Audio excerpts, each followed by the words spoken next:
2025년 4월 27일 주일 저녁 가정 예배 시작할게요. 규리 기도해 주시고 시작하겠습니다. 하나님 아버지, 오늘 이 한 주간에도 하나님의 보살핌 아래에서 이렇게 재밌고 신나고 하나님의 말씀을 드리고 살고 있습니다.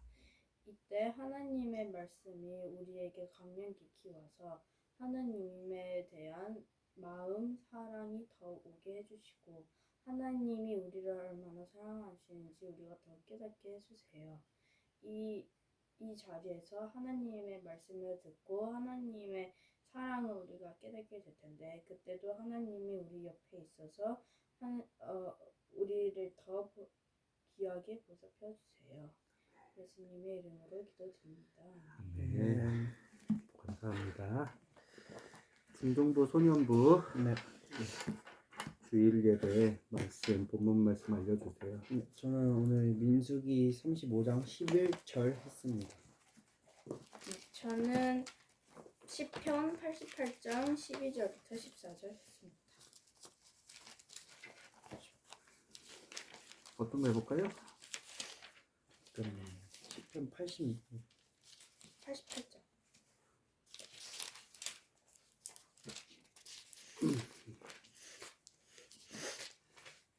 민수기로 계속 하네요.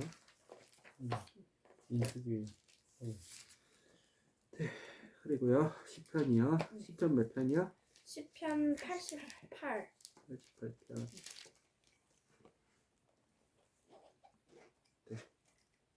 네. 민수기 우리가 봤으니까 민수기 계속 해볼까요? 네.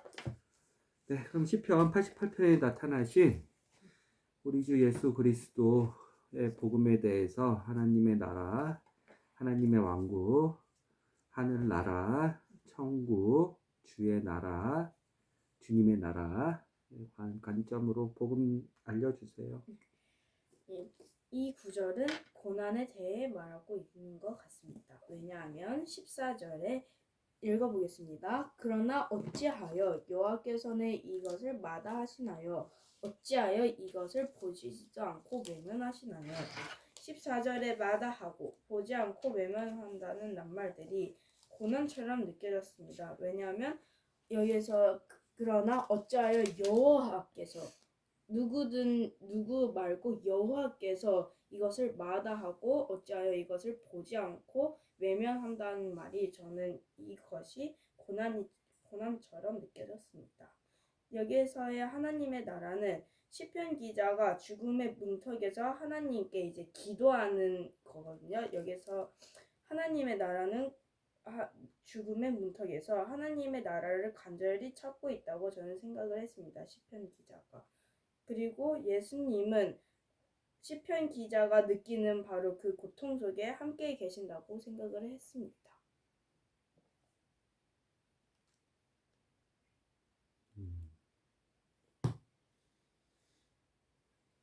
시편 88편 주일 설교 말씀 들으면서 궁금했던 거 네, 저 있었어요. 한번 말씀해 보세요.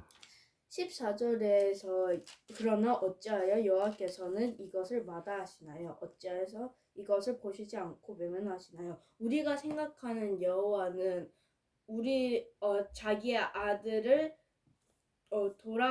돌아가게 해도 우리를 얼만큼 사랑하는지 그것만 봐도 예수님이 십자가에 못 박힌 것만 봐도 여호와께서 우리를 얼마나 믿고 사랑하시는지 알 수 있는데 여기에서의 시편 기자가 말하는 것과 우리가 알던 여호와가 너무 달라가지고 14절이 저는 궁금했습니다. 우리가 3절 한번 읽어보세요. 너무도 큰 어려움이 저를 덮쳐와 곧 죽을 것만 같습니다. 그렇게 번역이 되어 있는데 현대어 성경은 킹제임스 버전으로는 아빠가 읽어볼게요. 킹제임스 버전으로는 내 혼이 고난들로 가득하며 내 생명이 무덤으로 다가가나이다. 이렇게 시편 기자는 3절을 이렇게 주님께 기도하고 있어요. 그리고 14절 주여 어찌하여 내 혼을 던지시나이까 어찌하여 주의 얼굴을 내게 숨기시나이까 이게 뭐냐면 우리가 하나님을 알 때, 특히 기도를 할 때 예수 그리스도의 남은 고난에 우리가 동참하면서 하나님을 기다리고 바라보면서 예수 그리스도처럼 그의 고난을 우리의 삶의 상급으로 삼을 때 하나님을 우리는 침묵하시는 하나님을 맞닥뜨려요. 기도에 들어주시지 않는 하나님. 그래서 시편 기자는 시편 88편 2편에 이렇게 고백을 해요. 내 기도가 주 앞에 도달하게 하시며 내 부르짖음에 주의 귀를 기울이소서. 아무리 주님께 부르짖고 아무리 주님께 기도해도 주님은 침묵하시는, 하나님은 침묵하시는, 내 기도를 들어주시지 않는, 나의 원함을 얘기하는 게 아니에요. 하나님 자체, 하나님의 임재를, 하나님과 대화하고 싶은 이 기도도 하나님이 침묵하시는. 왜냐하면 1편, 시편 88편 1편, 오 주 내 구원의 하나님이여 내가 밤낮으로 주 앞에서 부르짖어 싸우니. 그런데 이 부르짖음에 주님께서 응답하시질 않는 것 같은 거예요. 그러니까 14절 같이 어찌하여 주의 얼굴을 내게 숨기시나이까, 이런 고백을 하는 거예요.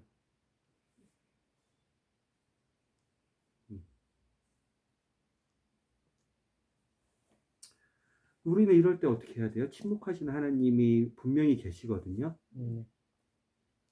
우리의 의지와 우리의 뜻과 우리의 상황과 내가 아버지 하나님이 필요한데 부르짖는데 보이지 않는 하나님, 응답하지 않는 하나님, 내 기도에 내 고난을 당하는 이 상황에 아무런 움직이시지 않아 보이는 하나님을 우리는 만날 때 어떻게 해야 돼요? 기도를 하면서 그 하나님이 응답을 주실 때까지 기다려야 되죠. 기다리는 거. 네. 우리는 그럴 때 우리는 믿음이 필요한 거예요. 6절 아빠가 읽어볼게요. 주께서 나를 가장 낮은 구덩이와 어둠과 깊음들 속에 두셨으며 주의 진노로 나를 심히 누르시고 주의 모든 파도로 나를 괴롭게 하셨나이다. 이럴 때 주권자 되시는 주님을 나의 원함이나 나의 기도보다 앞세우는 거예요.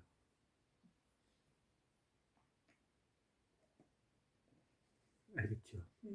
기도하면서 이럴 때 이 고난 중에 있었을 때 있잖아요. 이 침묵 속에 있었을 때 우리는 기다리지만 그냥 막연하게 기다리면 악한 사탄이, 그리고 우리의 악한 몸에서 나오는 악한 마음에서 나오는 연약한 악한 생각들이나 유혹들이나 하나님에 대한 오해들이 많아져요.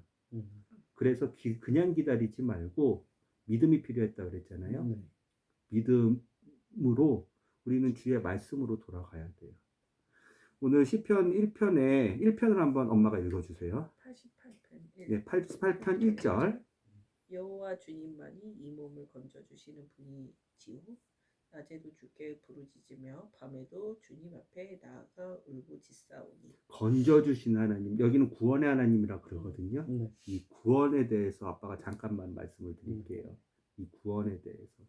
이 구원은 오직 은혜로만,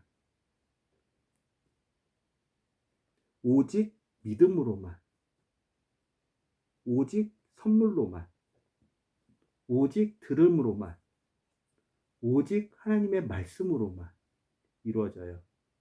에베소서 2장 8절, 로마서 10장 17절, 히브리서 11장 아빠가 읽어볼게요. 먼저 로마서 10장 10절이에요. 로마서 10장 17절.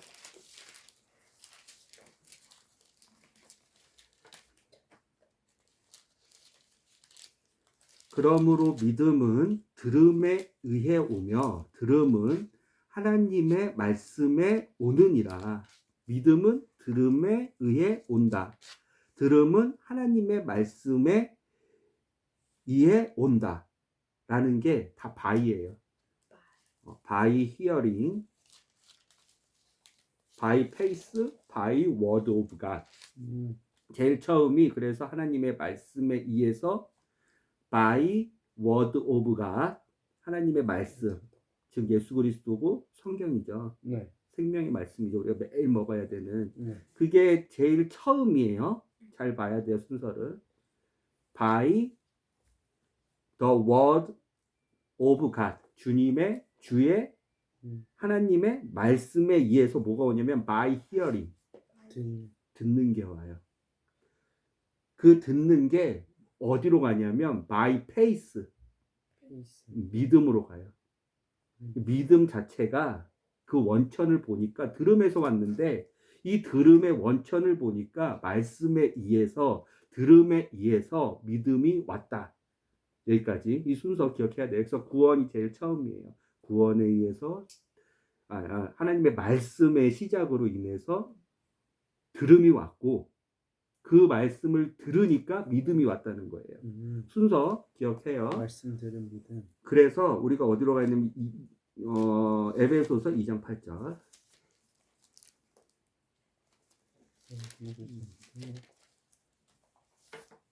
아빠가 흥정역 이 킹제임스 버전을 쓰는 이유는 단어 용어들을 쓰는데 똑같은 상황에서 똑같은 단어들을 써요. 예를 들어 페이스를 쓰면 페이스, 믿음을 쓰면 믿음, 구원을 쓰면 구원, 들음을 쓰면 들음, 정의를 쓰면 정의, 공의를 쓰면 공의, 이런 단어들을 똑같은 상황에서 쓰기 때문에 번역을 상당히 많은 번역본들 있잖아요. 우린 개역개정도 갖고 있고 세번역도 갖고 있고 한글 개적도 갖고 있고 쉬운 성격도 갖고 있는데, 그거는 단어에 따라서 용례에 따라서 약간씩 차이가 나서 이 말씀이나 이 단어의 의미가, 이 말씀이 똑같은 의미인가 다른 성경에 봐도 차이가 나는데, 킹제임스 버전은 항상 그 단어는 그 상황, 그래서 더 명확하게 아까 같은 단어나 용어나 의미를 명확하게 이해할 수 있어요. 왜냐하면 아빠가 계속 지금 페이스라는 믿음, 그 다음에 그레이스라는 은혜, 그 다음에 히어링, 뭐 이런 걸 계속 똑같은 단어를 쓸 거기 때문에, 제일 순서 처음은, 자, 우리가 믿음을 얘기하고 있는데 믿음의 가장 처음은 그래서 하나님의 말씀인 거예요. 우리가 시편 88편 1편에 1절에 구원의 하나님, 건져주시는 하나님을 배웠잖아요. 그 구원도 똑같은 단어를 어디에서 쓰는지에 따라서 우리가 그걸 발견해 보려고 해요. 그래서 지금 우리가 계속 단어의 순서를 나열해 볼 건데, 결국은 구원까지 가 볼 거거든요. 근데 그 순서의 처음이 by the word of God, 하나님의 말씀은 들음에서, by hearing, 들음에서, 그 하나님의 말씀 들음에서 오는데, 그 하나님의 말씀 들음으로 뭐가 오냐면 by faith, faith가 온다는 거예요. faith가 온다는 거, 믿음이 온다는 거예요. 에베소서 2장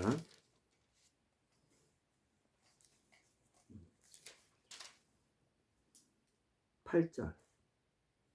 너희가 믿음을 통해 은혜로 구원을 받았나니 그것은 너희 자신에게서 난 것이 아니요 하나님의 선물이다. 이거 다 선물이라는 거예요. 하나님의 말씀도, 하나님 그 말씀이 들리는 것도, 믿음도. 그런데 자, 믿음을 통해서 뭐가 왔다고요? 은혜가, by grace가 왔다는 거예요.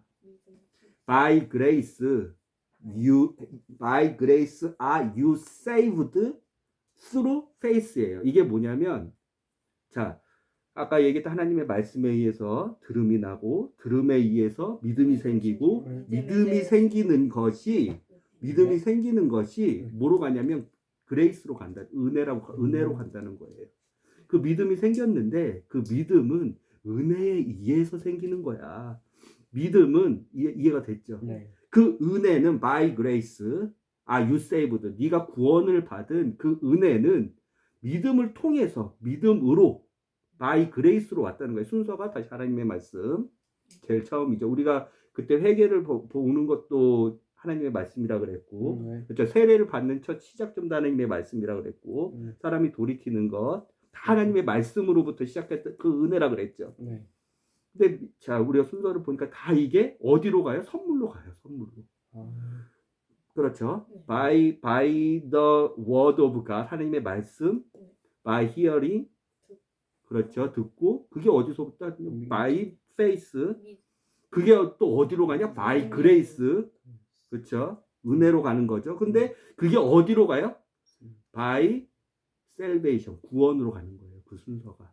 근데 이게 다 뭐라고요? 하나님의 선물이라고요. 이 순서를 기억하는 게 중요해요. 구원의 선물 하나님을. 세트구나. 믿음을 알려면 이 순서를 아는 게 중요해요. 왜 이게 선물이냐면 히브리서 11장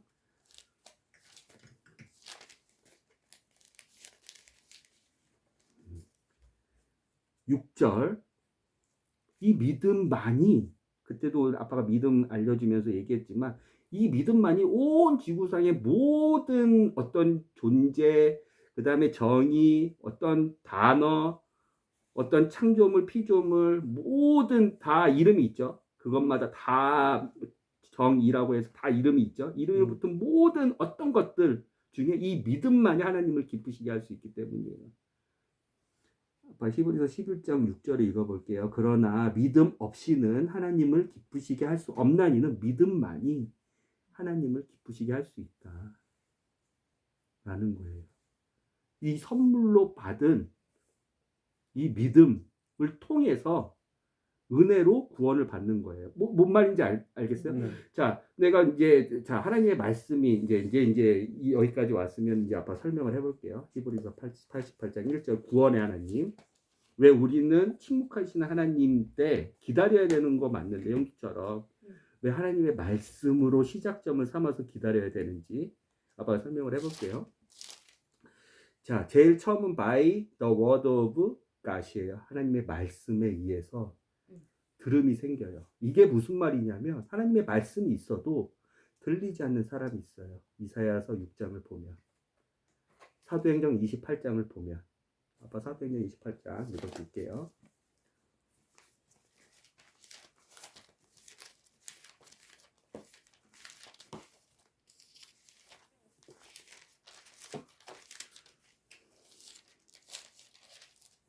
사도행전 28장 26절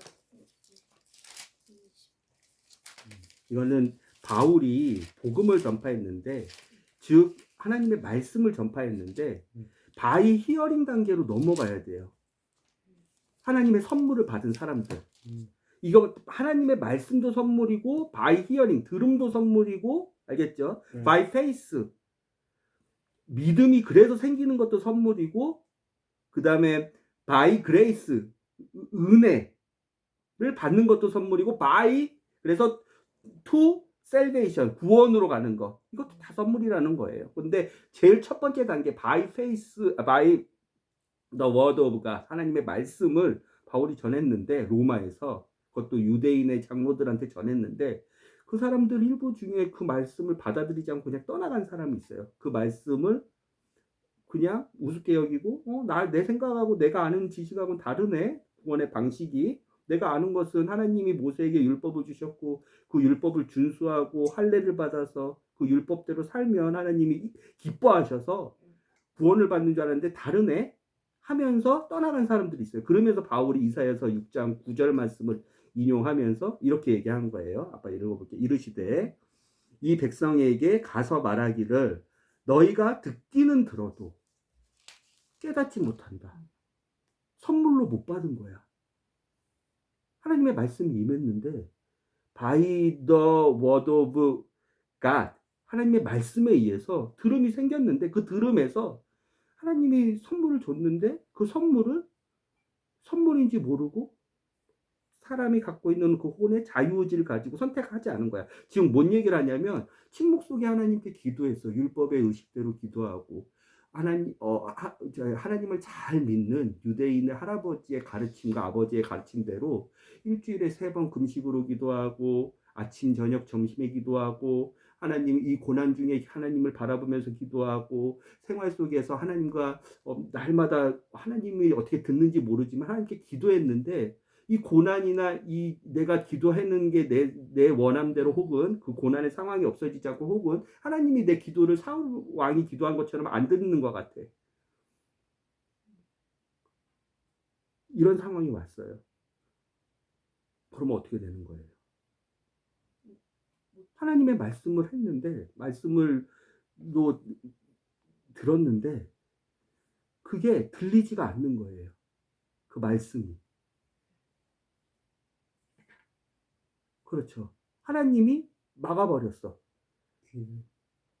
귀를 막아버리고 눈을 막아버리고 마음을 막아버렸어. 듣기는 들어도 깨닫지 못하고 보기는 보아도 알지 못하니라. 이 백성의 마음은 무디어졌고 마치 오병이어 사건을 보고 그냥 이 하나님이 예수 그리스도가 하나님의 아들이시라는 것을 믿게 하기 위해서 오병이어 사건으로 그 수많은 무리들을 먹였는데 그 떡만 보이고 실제적으로 영원하신 하나님의 빵이신 하늘의 빵이신 예수 그리스도 하나님의 아들이신 예수 그리스도는 마음으로 안 보여서 그 마음이 무뎌진 제자들처럼 안 보이고 안 들리는 거야. 왜? 나는 하나님의 말씀을 내 기준으로 삼아서 율법의 말씀만 올바른 말씀이라고 생각했어요. 스바냐에, 스가랴에, 말라기에, 하박국에 내가 너희와 정언하겠다. 그 예수 그리스도의 영원하신 우리 왕 예레미야를 통해서 선지자를 통해서 하나님의 아들이 이 땅 가운데서 다시 오셔서 너희 모든 죄를 사하시고 회복하실 건데 그런 말씀들은 하나도 안 들리고 그냥 모세오경에 있는 율법의 말씀, 내 기준의 말씀, 내가 아는 말씀만 들리니까 다른 말씀들이 안 들리는 거예요. 이사야서 6장을 그렇게 읽어도 안 들리는 거예요. 이 유대인의 장로들이. 선물을 못 받는 거야. 마음이 강팍해져서 선택을 안 하는 거야. 그 순간에. 아, 이게 전적으로 하나님의 은혜구나. 하나님의 말씀이 들리는 것도 보이는 것도 전적으로 은혜구나 아니라 내가 하나님의 말씀을 잘 공부하고 잘 듣고 하나님의 말씀을 매일같이 읽어서 내가 하나님의 말씀을 마음으로 깨달아야지. 이렇게 나가는 거예요. 그게 하나님의 선물인데 인정을 못하고. 그러니까 다 막아버리는 거예요. 귀도 막아버리고. 그러면 어디 단계로 못 가요? 하나님의 말씀이 바울을 통해서 유대인의 장로들과 로마에 사는 유대인들에게 복음이 임했는데 예수 그리스도의 복음이 임했는데 들려지는 그 선물을 선택을 하지 않거나 아예 들리지 않게 못하는 거예요. 그러면 어떻게 돼요? 그 다음 단계인 믿음의 선물을 받을 수 있어요? 못 받아요? 못 받아요. 믿음은 들음에서 나거든요. By hearing. 그렇죠. The faith come by hearing. 믿음은 들으면서 나오는데 그럼 믿음이 생기지가 않는 거예요. 예수 그리스도 오직 그분을 아는 그분을 믿는 믿음이 생기지가 않는 거예요. 그럼 어떻게 돼요? 그 다음 단계의 선물이 은혜를 받지 못하죠. 자기의 의로 자유롭지 못하죠. 자기의 행위로 구원의 하나님 만나려면 그 은혜에 간 다음에 구원의 하나님을 만나야 되는데 모든 게 내가 다 포기해야지 이게 전적으로 하나님의 선물이구나 나를 인정하고 그 길을 선택하고 하는 사람한테 선물을 하나님이 준비해 주셨는데 그 선물을 선택하는 사람에게 주시는 게 그 선물이자 은혜이자 구원이잖아요. 뭔지 알겠죠? 그래서 우리는 침묵의 하나님을 만날 때 우린 꼭 만날 거거든요. 예수 그리스도 침묵의 하나님을 만나셨어요. 겟세마네 기도에서 십자가에서 고난받을 때 아무 대답 없는 하나님을 예수님 그리스도도 그런데 그분은 오해가 없으셨어. 그분은 하나님에게 대들지 않았어. 왜? 하나님이 주권자인 선물을 주시는 분이라는 것을 말씀을 통해서 알고 있었어. 하나님이 사랑의 하나님이시요 자비의 하나님이시요 긍휼의 하나님이시라는 것을 말씀을 통해서 알고 있었어. 이해가 됐어요? 네. 이해가 됐어요? 그래서 말씀을 듣는데 들리지가 않을 때 우린 다시 말씀으로 그 말씀의 은혜로 우리는 다시 돌아가는 게 필요해요. 그리고 그 말씀을 보면서도 하나님이 주시지 않아도 하나님을 온전히 신뢰하고 그 선물을 기다리는 자세가 필요해요. 그런데 그 기도할 때, 그 고난의 기도할 때 말씀으로 돌아가서 그 은혜를 구하는 거. 그러면 그 고난의 상황 안에서 구원하시는 거예요. 그것도 구원이에요. 어려운 상황에서 건지시는 거, 죽음의 상황에서 건지시는 거. 그렇죠. 우리를 최종적으로 예수 그리스도와 함께 구원하셔서 죄악 가운데서 구원하시고 우리를 영원토록 예수 그리스도와 같은 모양으로 구원하시는 그 영원한 구원도 구원이시지만 이해됐죠. 그래서 고난의 상황 때는 그냥 하나님을 신뢰하면서 기도만 하면서 하는 게 아니라 그 기도 중에 악한 영들이 틈탈 수 있어요. 하나님에 대해 오해를 부를 수 없어요. 그것을 말씀의 검으로 우리는 물리치는 거예요. 다시 처음으로 돌아가는 거예요. By the word of God.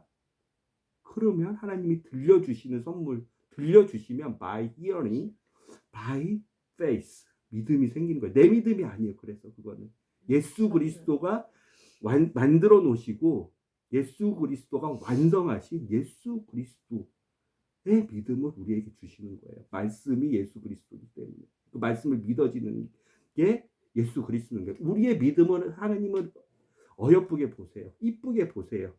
근데 그걸로는 마치 우리의 믿음만으로 하나님께 구원을 받으려고 그러면 그건 마치 율법 같아가지고 내가 믿음이 이렇게 높은데 이렇게 하나님을 잘 믿고 하나님의 말씀을 이렇게 잘 실천하고 하는데 그러면 선물이 은혜가 되지 않는 거예요. 뭔지 알겠죠? 선물은 전적으로 선물을 주시는 자에게 100%의 지분이 있는 거예요. 우리는 기다리는 거예요. 그 선물을 받을 자격을 내가 정하는 게 아니야. 나의 믿음이 크니까 나에게 선물을 주세요. 이 자세가 아니라고. 아무런 자격이 없는 자에게 하나님의 말씀이 임하는 것, 아무런 자격이 없는 자에게 하나님의 말씀이 들리는 것, 아무런 자격이 없는 자에게 정말 믿음이 하나도 없는 자에게 하나님이 믿음을 주시는 것, 그 믿음으로 은혜로 구원을 받는 거지. 내가 믿음이 크니까 이제 나한테 주세요는 이건 선물 받는 자세가 아니라고요.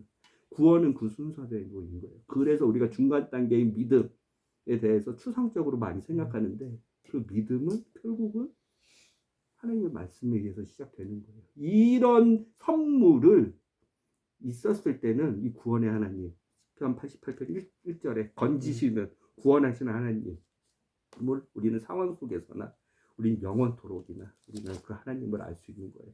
믿음만이 구원하시는 하나님을 만날 수 있는 길이에요. 이해되죠?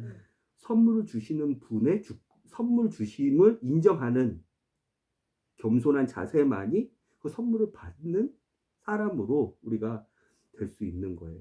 알겠죠? 선물은 강요에 의해서 뺏어서 뭐 기도해가지고 우리가 우리의 힘으로 노력으로 얻어내는 게 아니에요.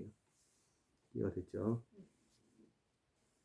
그러면 시편 88편이 이 고난 중에 특히 고라의 자손들은 모세 시대 때 우리가 민수기를 보면 알 수 있겠지만 250명이 이제 모세 시대 때 그 고라가 레위 지파거든요.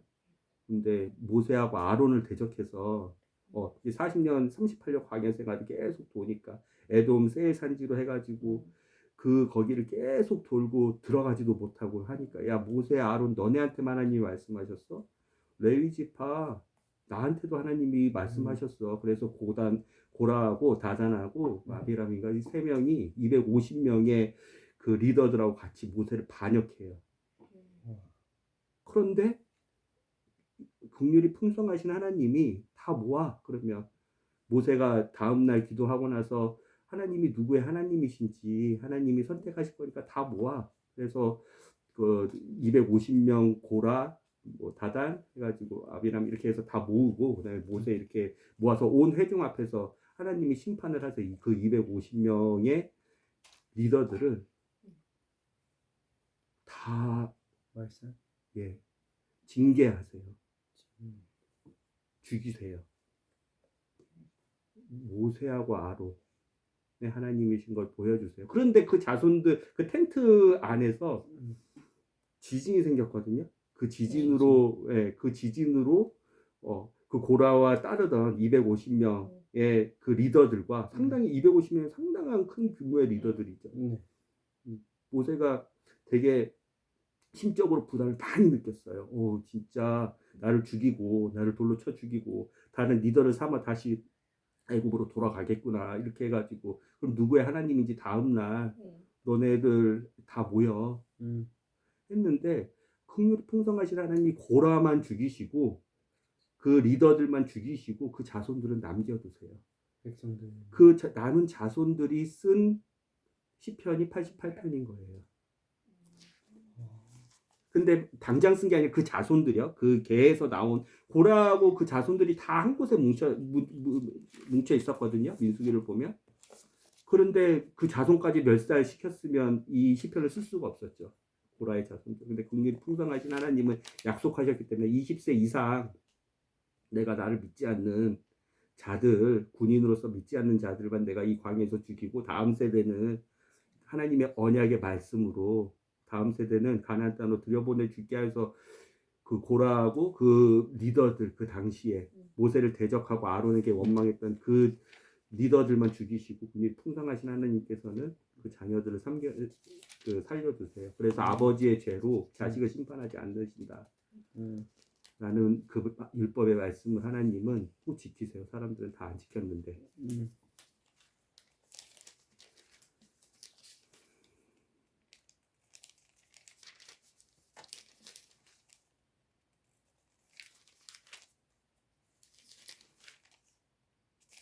이제 아빠가 간단히만 읽어볼게요. 이런 여정이 있었어요. 우리가 계속 민수기하고 레위기를 계속 하고 있으니까. 네. 그리고 나서 이제 두 번째 인구조사를 민수기 26절에서 하시죠.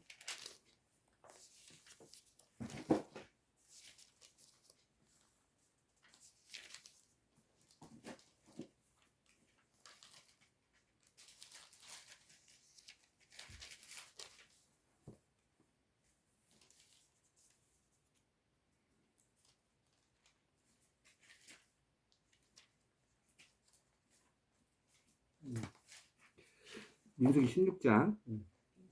아빠가 그냥 읽어볼게요. 네. 1절부터 그런데 이스라엘의 아들이요 고앗의 손자요 레위의 증손자인 고라와 루벤 자손들 엘리압의 아들들인 다단과 아비람과 블렛의 아들인 온이 사람들을 데리고 이스라엘 자손의 어떤 자들 함께 즉 회중 안에서 유명하여 명성 있는 자들로서 그 집회 그 성막의 회중에 이스라엘의 명성 있는 자들의 리더들 속한 250명의 통치자들과 함께 모세 앞에 일어나니라. 저들이 모세와 아론을 대적하려고 함께 모여 그들에게 이르되 너희가 분수에 넘치게 행하는도다. 온 회중 곧 그들이 각 거룩하며 주께서도 그들 가운데 계시는데 너희 그러니까 지금 모세 아론 너희가 어찌하여 너희 자신을 주의 회중보다 높이느냐 하매 모세가 그 말을 듣고 얼굴을 땅에 대고 엎드려다가 기도하는 거예요. 고라와 그의 온 무리에게 말하여 이르되 참으로 내일 주께서 자신에게 속한 자가 누구이며 거룩한 자가 누구인지 보이시고 그 사람을 자신에게 가까이 오게 하시되 곧 친히 택하신 자를 자신에게 가까이 오게 하시리라. 너희는 이 일을 행하라. 그래서 이제 모세가 고라와 다단과 아비람과 온에게 얘기하는 거예요. 250명의 유명하고 명성 있는 통치자들 이스라엘 그 회중 60만 회중을 1세대 회중들이죠. 너희 곧 고라와 그의 온 무리는 향로들을 치래. 니네도 250명씩 다 향로들 다 갖고 와. 나도 갖고 오고 아론도 갖고 오게. 향을 피우는 장례식장에서도 향을 피우는데 이렇게 들고 다닐 수 있는 향로. 향로가 향로. 센서스라 그래요. 영어로는 센서스. 내일 주 앞에 그 안에 불을 담고 그것들 안에 향을 두라. 그러면 주께서 택하시는 사람 그는 거룩하게 되게 그는 살아남아 거룩하게 돼. 그런데 거룩하지 못한 부정한 이 하나님의 택하시는 안 하는 사람들은 심판받을 거야. 이렇게 하는 거예요. 마치 엘리야하고 850명이 맞짱 뜨는 것처럼 저기에서 그러면 주께서 택하신 사람 그는 거룩하게 되리라. 레위의 아들들아 너희야말로 분수에 넘치게 행하는도다. 아론과 모세를 원망했죠 이때. 저기 어디에 가데스 바데아 지나서 에돔 들어가기 전에 아론 죽고 아론이 그 저기 어디서 죽었어요? 그 산에서 죽었잖아요. 호르산에서 죽었잖아요. 아론이 호르산에서 죽고 나서 호르마에서 그렇죠. 호르마에서 이제 에돔 들어가기 전에 아론 죽고 나서 모세하고 그때는 하나님을 원망했죠. 그래서 불뱀이 났잖아요. 21장에 맞아요. 민수기 21장 그 전까지는 계속 아론하고 모세만 원망했단 말이에요. 하나님은 감히 무서워서 맞아요. 대적하지 못하고 이때 똑같이 그래서 심판 징계를 받는 거예요. 징계는 구원받은 사람인데 하나님이 육체하고 혼을 분리시키는 거예요. 근데 구원 받았어요. 이미 그들은 거기서 구원 받았다 그랬죠. 이 1세대들은 가나안 땅을 못 갔지만 거기서 6월절에 회개하고 완전 180도 돌이켜서 그렇죠. 홍해에서 세례 받고 구원을 받은 민족이라고 그랬죠. 하나님의 말씀으로 기뻐하셔서. 근데 육신에 속한 자들이었죠. 육체에 속한 자들이었어요. 지금으로 바울의 표현에 의하면 육체에 속한 그리스도인이었어요. 젖을 먹고 딱딱한 음식을 먹지 못하는 믿음이 약한 하나님을 모르는 또 모세와 고라에게 이르되 원하건대 너희 레위의 아들들아 들으라. 이스라엘의 하나님께서 이스라엘 회중으로부터 너희를 구별하여 자신에게 가까이 오게 하사 주의 성막에서 섬기는 일을 하게 하시고 회중 앞에서 서서 그들을 섬기게 하시는 것이 너희에게는 단지 작은 일로 보이느냐. 그분께서 너와 또 너와 함께하는 내 모든 형제들 곧 레위의 자손들을 데려다가 자신에게 가까이 있게 하셨는데 성막이 완성되고 나서 각각의 레위 지파의 분배에 따라서 다 일을 줬단 말이에요. 너 성막에 있어 너는 회막에서 어떤 일을 하고 너는 회막에서 어떤 일을 하고 왜 분을 향로를 매일같이 관리해야 되는 분, 촛불을 매일같이 관리해야 되는 분, 징설병을 매일같이 관리해야 되는 분, 그 다음에 그 성막 안에서 그 번제단 그리고 번제단 그 밖에서 만약에 속죄제라면 저희 진영 밖에서 태워야 되거든요. 그걸 제 밖에서 태워야 되는 속죄제들, 화목제들 같은 경우에는 같이 또 나눠 먹어야 되거든요. 소제, 제물들 그런 것들 다 분배를 해줬단 말이에요. 다윗은 거기에 이제 나중에 다윗은 이제 성가대도 막 만들어주고 막 그랬단 말이에요. 그렇게 레위인들로 인해서 회막이나 회막 물품들을 다 관리하게 해줬단 말이에요. 그리고 하나님이 불기둥과 구름기둥을 야 떠나 그러면 그 회막에 있는 재료들을 다 하나하나씩 분해하고 그것을 메고 가는 사람들을 다 나눠줬단 말이에요. 레위 사람들한테 온전히 거룩한 성물을 레위 사람 아니면 그 성물을 대하거나 하면 하나님 바로 죽이셨어요. 그렇게 해서 레위의 애들이 교만해졌죠. 나는 하나님의 거룩한 성물과 하나님의 거룩한 제사를 담당하는 제사장이야. 이래서 고라가 다단과 그 다음에 아비람과 온을 꼬드겨서 250명의 대적을 한단 말이에요. 그것도 그냥 250명의 보통 사람이 아니라 그 안에 리더들, 통치자들, 되게 높은 통치자들과 같이 해서 여론을 막 만들어가지고. 그래서 12절 모세가 알리압의 아들인 다단과 아비람을 불러 사람을 보냈더니 그들이 이르되 우리는 올라가지 아니하리라. 내가 우리를 그러니까 모세를 완전 대적하는 거야. 르우벤의 자손인 다단도 흐르는 땅을 데리고 올라가 광야에서 죽이려는 것이 작은 일이기에 이제 너 자신 아주 우리를 다스린 통치자로 삼냐. 네가 리더야. 우리는 거기 가난 안 가. 이렇게 하는 거예요. 하나님이 징계를 내시는 거죠. 이렇게 해서 모세가 심히 노하여 주께 이르되 15절 주께서는 그들의 헌물에 관심을 보이지 마옵소서. 나는 그들에게 나귀 한 마리도 찌하지 아니하였으며 그들 중 한 사람도 해치지 아니하였느다. 모세가 고라에게 이르되 너와 너의 온 무리는 아론과 함께 내일 주 앞에 있되 이렇게 이제 나오라 그랬단 말이에요. 그래서 23절 주께서 모세에게 말씀하여 이르시되 회중에게 말하여 이르기를 너희는 일어나 고라와 다단과 아비람의 장막 주변에서 떠나라 하라 하시니 모세가 일어나 다단과 아비람에게 가매 이스라엘 장로들이 그를 따라갔더라. 그가 회중에게 말하여 이르되 원하건대 이 사악한 자들의 장막에서 떠나고 그들의 물건을 만지지 말라. 너희가 그들 모든 죄 가운데서 소멸될까 염려하노라 하니 이에 그들이 일어나 보라와 다단과 아비람의 장막에서 사방에서 떠나고 다단과 아비람은 자기 아내와 아들들과 어린 자식들과 함께 나와 자기들의 장막 문에 섬에 안 떠났어요. 얘네들은 모세가 이르되 주께서 나를 보내사 이 모든 일을 행하게 하신 것을 너희가 이것에 이에 알지니 나는 내 생각대로 그것들을 행하지 아니하였습니다. 만일 이 사람들이 모든 사람이 보통 죽음으로 죽거나 혹은 모든 사람이 받는 징벌을 받으면 주께서 나를 보내지 아니하셨느니라. 그러나 만일 주께서 새해를 만드사 땅이 자기 입을 벌리고 그들과 그들에게 속한 모든 것을 삼켜 그들이 산채로 구덩이 속에 내려가게 하시면 이 사람들이 주를 노엽게 하였음을 너희가 깨달으리라 하니까 그대로 일어났단 말이에요. 땅이 삼켰단 말이에요. 그가 이 모든 말을 마침에 모세가 원하는 심판의 방식으로 심판을 하셨어요. 고라와 다단과 아비람과 온 그 무리와 250명의 심판자들을. 그가 이 모든 떠날 사람 다 떠났죠. 그가 이 모든 말들을 마침에 그들 밑에 땅바닥이 갈라지고 땅이 자기 입을 벌려 그들과 그들의 집과 고라에 속한 모든 사람들과 그의 모든 물건들을 삼키매 그들과 그들에게 속한 모든 것이 산채로 구덩이 속으로 내려가고 땅이 그들 위에서 닫히니 그들이 회중 가운데서 끊어져 멸망하니라.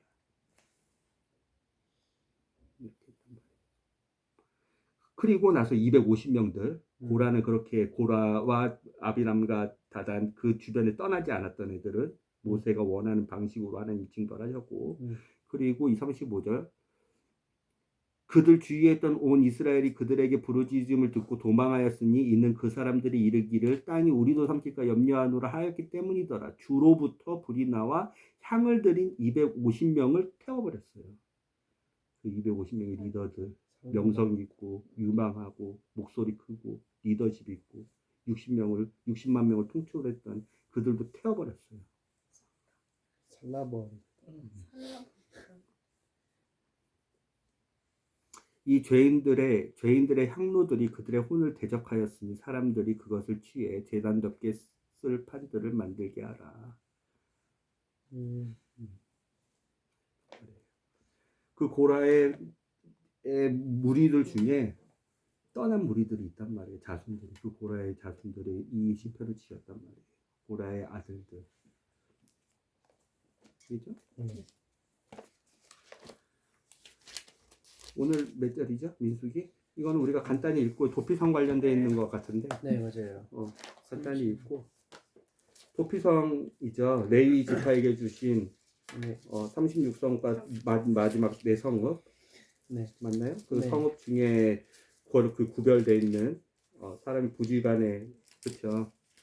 사람들을 죽였을 때 헤브론이 그 도피성 중에 하나였는데 거기를 한번 형제가 먼저 말씀해 주시고 도피성에 낳은 예수 그리스도 그의 자비와 하나님의 나라의 왕국 복음의 관점으로 말씀해 주시고 우리가 간단히 읽고 마무리할게요. 네.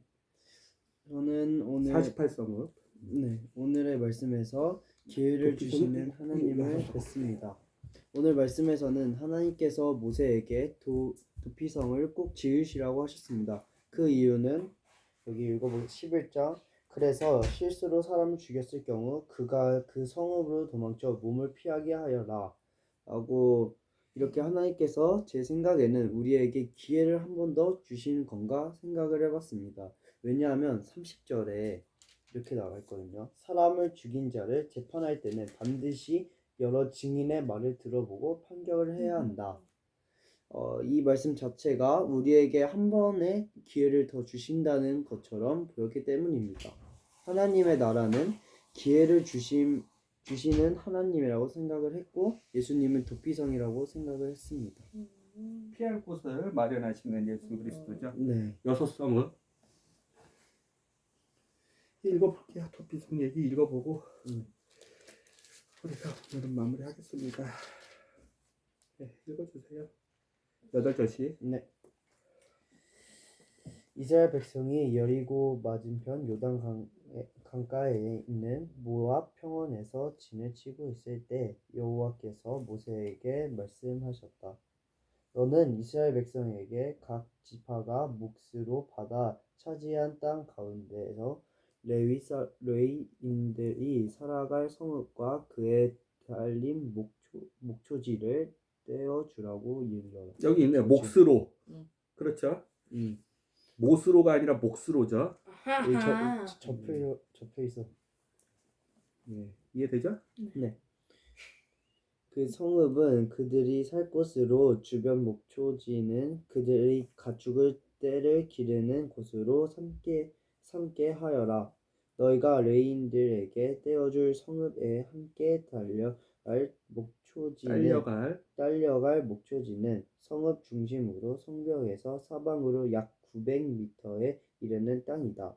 성을 중심으로 해서 동쪽으로 900m, 서쪽으로 900m, 남쪽으로 900m, 북쪽으로 900m쯤 떨어진 곳까지 거리를 재어 그 안에 드는 땅을 모두 레위인들에게 주어라.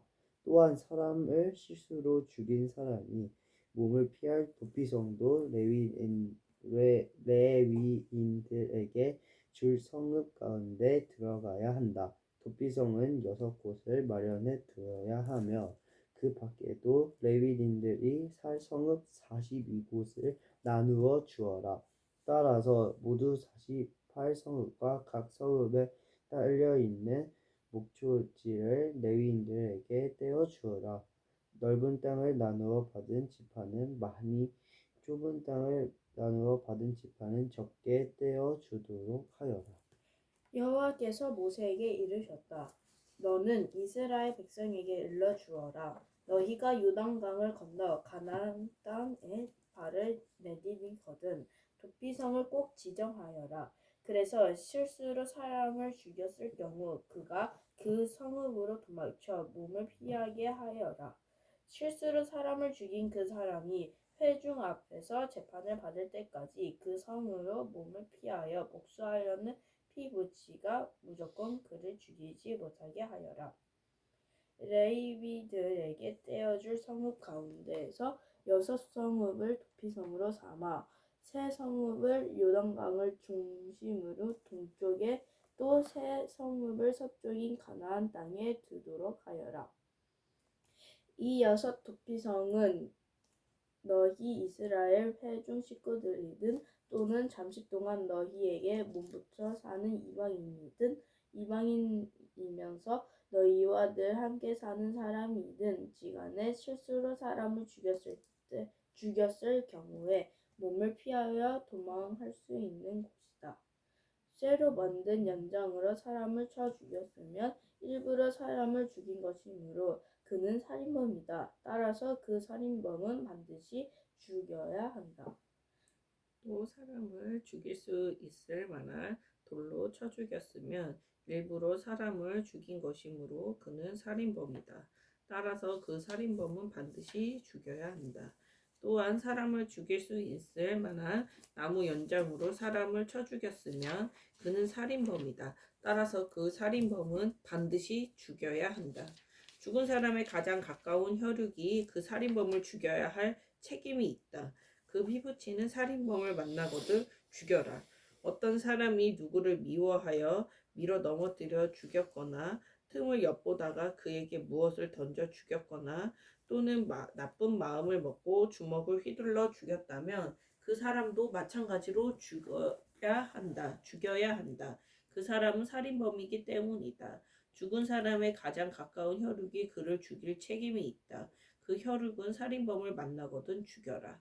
아무런 미움도 없이 실수로 사람을 밀어 넘어뜨려 사람을 죽였거나 또는 나쁜 마음을 먹은 것도 아닌데 연장을 잘못 던져 사람이 맞아 죽었거나 또는 미처 사람을 보지 못하고 돌을 떨어뜨려 죽였을 경우 그 사람은 무슨 미움이 있거나 나쁜 마음을 먹고 사람을 죽인 것은 아니지만 회중은 그 가해자와 피를 보복할 혈육 사이를 판가름해 주어야 한다.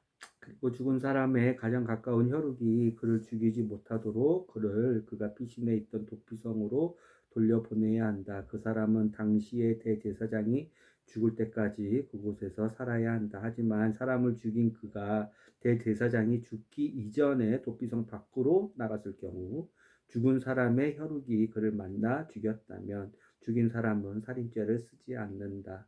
사람을 죽인 그가 도피성을 나올 수 있는 것은 오직 당시에 대제사장이 죽었을 때이다. 그때는 아무런 걱정 없이 자기가 살던 곳으로 되돌아갈 수 있다. 이 규정은 너희뿐만 아니라 너희 후손들까지도 너희가 들어갈 땅 어디서 살든지 반드시 지켜야 할 규정이다.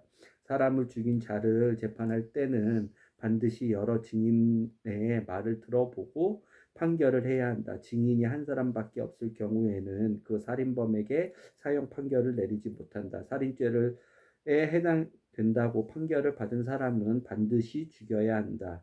몸값을 받고 그를 살려 주어서는 안 된다. 또한 도피성으로 몸을 피한 사람을 대제사장이 죽기 전에 몸값을 받고 집으로 돌려보내서는 안 된다. 너희는 피를 흘려서 너희가 살고 있는 땅을 더럽히지 말아라. 피를 흘린 그 사람의 피가 아니고서는 더러워진 땅을 깨끗하게 할 수 없다. 너희가 살고 있는 땅이 곧 내가 살고 있는 땅이다. 그러니 그 땅을 더럽히지 말아라. 나 여호와가 너희 이스라엘과 함께 살고 있기 때문이다. 이 도피성의 핵심은 33절이죠. 그렇죠?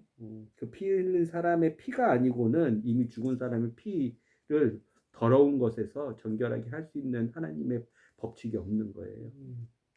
그러니까 사람을 죽여야 한다는 게 다 죽이라는 거예요? 아니면 그 정도로 사람의 피를 흘려서 사람을 죽이는 것에 대해서 너희는 무겁게 생각해야 되고 사람을 죽이지 말아야 된다는 게 하나님이 원하시는 핵심. 거예요. 핵심이 그거죠. 함무렴의 법전보다 더 큰 하나님의 큰 통치 방식과 하나님의 법칙과 하나님의 사랑이 있다 그랬죠. 눈에는 눈으로 이에는 이로 갚지 말라는 게 그 여호와가 모두 다 갚아주실 거니까 여호와가 갚아주심을 기다려야지. 너네가 사람을 죽이는 것을 이렇게 쉽게 생각하고 니네가 직접 복수하려고 하면 안 된다라는 게 하나님의 뜻인 거예요. 그럼에도 불구하고 여기선 한 가지 더 큰 우리가 알아야 되는 게 있어요. 아빠가 지난주 내내 출애굽기, 레위기, 민수기를 아빠가 계속 말씀을 읽고 계속 묵상을 했는데 이 말씀에서 출애굽기 21장에 보면 하나님이 도구로 써서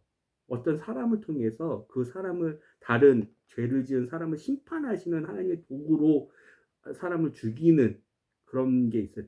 마치 다윗이 골리앗을 죽이는 것처럼 그런 사람이 레위인이 받을 48성읍. 왜냐하면 레위인들은 땅을 분배받지 못하잖아요. 근데 본격적으로 이때는 이제 다 민수기 26장에서 사람 다 이제 가나안 땅을 분배받을 사람들 인원을 다시 다 개수했고 실제적으로 루벤 지파하고 므낫세 밧 지파하고 갓 지파는 거기 정복했던 모압, 아모리, 헤스본, 모압, 아모리 그다음에 모압하고 에돔은 하나님께서 너네 땅 아니니까 건들지 마 하면서 모압하고 에돔은 건들지 않았지만 그 위에는 헤스본, 아모리부터 그다음에 그 위에는 아람, 그 위에는 바산까지 요단강 동편을 다 정복하고 나서 땅 분배가 시작됐단 말이야. 아까 갓 므낫세 반지파 그다음에 누벤 지파한테는 땅 분배가 시작됐단 말이에요. 근데 열 지파는 다 분배를 받았단 말이에요. 근데 레위 지파는 분배를 못 받아요. 땅을 기업으로 영원한 통치의 유산으로 받지 못하니까 하나님이 레위 지파 사람들에게도 가축이 있을 거고 그 사람들도 집이 있어야 되고 살아야 되는데 이 사람들을 어떻게 그러면 그들의 집과 그들의 가축과 재산을 어떻게 그러면 그곳에 둘 건지에 대해서 각각의 지파별로 도시를 점령하고 도시의 성벽들이 있을 건데 그 성벽 기준으로 남쪽, 북쪽, 동쪽, 서쪽으로 900m씩 성벽 바깥쪽으로 레위 지파한테 줘. 거기는 레위 지파들이 살 거야. 그러니까 레위 지파들은 각각의 지파들에게 산단 말이에요. 이해가 됐죠? 각각이 산단 말이에요. 그 외에 별도로 42도시를 지역은 하지 레위 지파들은 다 다 흩어져 가지고 너네 지파 가운데서 살 거지만 42곳에 도시를 주고 특히 6곳은 도피성 레위 지파한테 주는 성인데 도피성으로 아까 하나님의 도구로 쓰였던 사람들이 있었잖아요. 하나님이 징계로 사람들을 심판하실 때 죽음으로 심판하실 때 얘는 안 되겠다. 얘는 가만히 두면 하나님의 회중을 어지럽히고 죄악을 퍼뜨리고 하나님의 하나님 되심을 모르는 육신에게 더 휘둘림을 받는 하나님과 함께 살아야 되는데 함께 거하는 곳에서 하나님의 뜻대로 하나님의 뜻과 하나님의 나라와 하나님의 이름대로 살지 못하는 친구구나. 그래서 빨리 데려가신단 말이에요. 오늘 그 영은 빨리 데려가신단 말이에요. 그런 사람들을 죽이려면 하나님의 도구가 있어야 된단 말이에요. 그 도구들을 보호하시기 위해서 그 레위에게 주신 그 도피성에서 분배해서 하는 거예요. 그런데 그때까지 그 사람은 자기 지파한테 못 가고 대제사장이 이제 죽으면 대제사장에게 속전을 주고 나서 이제 풀려줄 수 있는 그런 법을 주시는 거, 보호하시는 법이었어요. 이게 이해가 되죠? 이거를 기억할 때 하나님이 사람이 피를 흘리잖아. 그러면 그 피를 흘리게 한 사람 그 피가 그 피로만이 그 땅이 이미 저주를 받았는데 피로 마치 가인이 아벨의 피를 흘려서 그 땅이 저주받은 것처럼 하나님의 법칙은 그 땅이 저주를 받으면 하나님이 거할 수도 없고 부정해지고 더러워지고 죄악이 넘쳐나고 그렇죠. 그 피를 흘리기 위해서 많은 우리 안에 있는 시기, 질투, 분노, 다툼, 그렇죠. 고성, 그렇죠. 하나님 싫어하신 여러 가지 죄악들로 인해서 피를 흘렸단 말이에요. 하나님이 이 이스라엘 땅 가운데서 함께 계시는데 같이 있을 수가 없단 말이에요. 부정한 곳에. 그러니까 너네는 그렇게 하지 마. 이건 사람이 사람을 죽이는 그 땅에 그리고 땅에서 그 피를 흘리는 거 사람이 그 땅에서 사람 죽은 땅으로 쓰러지잖아요. 네. 그거 정말 가벼운 일이 아니야. 그것을 정결하게 하고 깨끗하게 할 것은 동물의 제사도 안 되고 그 사람 피를 흘리게 한 사람이 만의 그 피로서만이 갚을 수 있는 거야. 하나님의 법칙으로는. 그러니까 너네는 서로 살인하지 마를 하나님이 주셨는데 부득이하게 하나님의 도구로 혹은 부지간에 어떤 동물이나 어떤 것으로 사람이 죽었을 때는 하나님 피할 짓을 예수 그리스도처럼 피할 짓을 마련해 준다는 거예요. 이 하나님의 나라의 통치 방식인 거예요. 하나님은 한 법칙만 세우고 그거에 따라서 그 법칙만 하나님은 고수하시는 게 아니라 그 법칙을 지키지 못한 약한 하나님이 사랑하는 자녀들의 그것을 아시기 때문에 피할 곳을 마련해 두신단 말이에요. 이해가 됐죠? 그게 도피성인 거예요. 알겠죠? 네. 오늘 여기까지만 좀 우리가 이해해보고 마무리를 할게요. 네.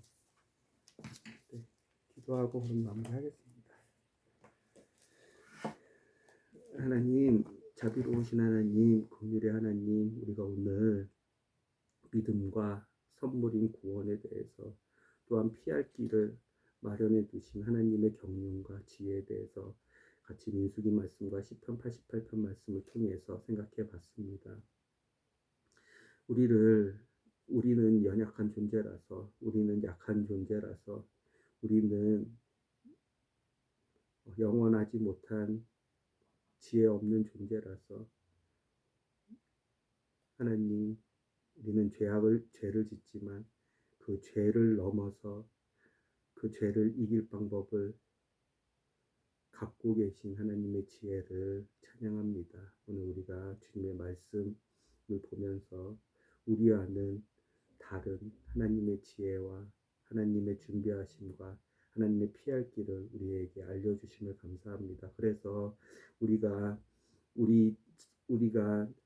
고난 중에 하나님의 침묵 가운데 있을지라도 우리에게 소망이 있으면 하나님의 말씀으로 하나님 그 말씀이 들리게 해주신 그 은혜로 그리고 그 말씀을 들음으로 생겨나는 믿음으로 온전히 선물 받아 하나님 예수 그리스도와 같이 부활의 몸으로 영원토록 구원받는 것뿐만 아니라 상황 속에서 우리가 건져냄을 받아야 될 구원이 필요한 곳에서 하나님께서는 하나님의 말씀으로 명확히 우리의 갈 방향을 들려주시고 우리가 하나님께 반응해야 되는 명확한 믿음을 우리에게 선물로 주심을 주님 우리가 오늘 배웠사오니 하나님 이 도피성 이 믿음 모두 하나님의 거룩한 은혜요 거룩한 선물임을 우리가 잊지 않고 우리가 마땅히 그 선물을 받을 만한 자격이 있는 사람처럼 하나님께 주장하는 자세로 이번 한 주를 사는 것이 아니라 오직 선물을 주시는 분의 그 주권자의 통치자의 하나님 그 선물을 우리에게 주시기를 기뻐하시는 자의 그 사랑과 온유와 자비의 성품을 기대서 하나님 우리가 고난 중에 기도의 응답이 없는 가운데 중에서도 하나님 마치 파수꾼이 아침을 기다리는 것처럼 하나님의 말씀을 우리가 매일같이 먹으며 그 말씀을 매일같이 우리의 마음속에 두고 우리의 기억 속에 생각 내 속에 두면서 하나님의 그 선물을 기다리는 그런 온유하고 겸손한 여기에 있는 모든 주님의 자녀들이 될 수 있도록 도와주세요. 그래서 하나님의 선물을 받고 우리가 상황 속에서든 영원한 것에서든 구원을 받아 하나님의 기쁨이 되는 삶을 목표로 삼는 사람들이 될 수 있도록 우리의 마음을 불쌍히 여겨주시고 우리의 마음을 부드럽게 해주세요. 예수님의 이름으로 기도드렸습니다. 아멘.